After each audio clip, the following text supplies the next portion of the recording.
তো স্নান সেরে আমি চলে এসেছি, আর সামনেই দেখছি একটা বাচ্চা ছেলে দাঁড়িয়েছিল ছাতা মাথায়। ওকে বললাম একটু আমাকে ভিডিও করে দে না সোনা। বলছে ঠিক আছে দেবো, কিন্তু আমিও তো ভালো করে ভিডিও করতে পারি না। ওকে বললাম তুই যা পারিস তাই করে দে, কারণ আমার সাথে কেউ নেই একটু ভিডিও করার মতন, আমি তো একা একা এসেছি।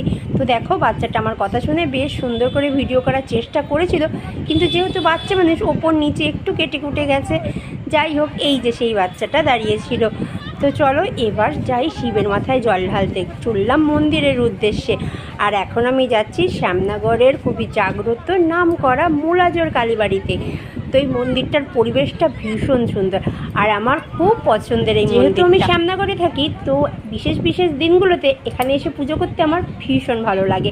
আর মন্দিরের পরিবেশটা দেখো দারুণ সুন্দর, আর মন্দিরটা দেখতে অনেকটা দেখো দক্ষিণেশ্বরের মতন, তো ভীষণ সুন্দর। আর তোমরা যদি কেউ না এসে থাকো তাহলে এসে দেখো, তোমাদেরও ভীষণ ভালো লাগবে। এসো একবার, তারপর বলবে। তো চলো, দেখতে পাচ্ছ চারিদিকে কত মহিলাদের লাইন পড়ে গেছে এখন, আর বেলা যত গড়াবে তত লাইন তো আরও বাড়বে।